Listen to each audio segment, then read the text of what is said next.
Okay, guys, so now that we've done some investigating into how slope-intercept form is developed through tables and the patterns and the numbers, now we're just going to practice real quick some graphs on slope-intercept form. Let me show you how simple this is. We don't need to make a table anymore. All right, the numbers in the problem tell us how to graph it. So, just to review, the B value, the number in the B position, that's always going to be what we called our y-intercept. And the number in the M position, the coefficient with X, that's going to be our slope. So if we take a look at number 4 here, -4 is in the B position, so -4 is going to be your y-intercept. Y-intercept always has an X coordinate of 0, so your y-intercept there is 0, -4. Okay. Your slope for that graph is 3/5.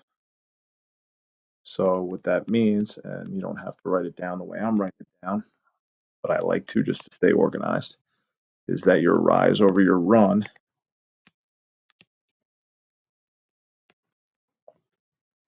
is equal to 3/5. So from that dot, I'm going to rise 3, run 5 until I can't anymore. We only need 2 points. So if we can only fit one more, that's fine. 1, 2, 3, rise 3. 1, 2, 3, 4, 5, run 5. Okay, that's the only other dot that I can fit, or I'm going to go off my grid. That's fine. I only need 2. Okay, I draw my line, slap a label on there, and you're done. That's it. Okay, taking a look at number 5. Coincidentally, as the same y-intercept. I guess I didn't get too creative with these examples. So 0, -4 is my y-intercept. Okay, your rise over your run for this problem is, now notice with the negatives, guys, they put the negative right in the middle.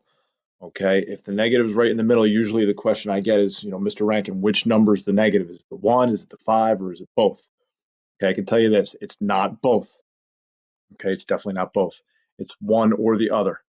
It's more proper to put it on the top. Remember when we talked about slope, it's proper to put the negative on the top. So I'm going to rise -1, so I'm actually going to go down 1, and then I'm going to run 5. 1, 2, 3, 4, 5. All right, that gives me another point there. If I want to go backwards, I can get myself another point. So I can go up 1, left 5. And that's going to land me right there. So I can actually fit 3 dots on this line. Connect them as best you can. When you can, use a straight edge, guys. That's the easiest thing to do. Obviously it's a little tough for me here. Throw a label on there. Y is equal to -1/5x -4, and you are good to go. Just a couple hints, guys. A couple little highlights here that that are small little details that are important. Is always put arrows at the end of your line.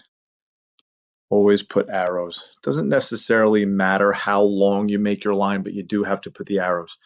All right, these points, okay, that point, and then the 3 points I came up with over here, those are points that are on their respective equations, but they are obviously not the only points that are on those respective equations. So that's why we have to put arrows. We put arrows to show that the line carries on and on forever and ever and ever, and that there are more solutions. Okay, so it is a tiny little detail. And when we get to quiz and test time, if you don't do that, then I have to take points away, and I don't want to do that over a small little detail like an arrow.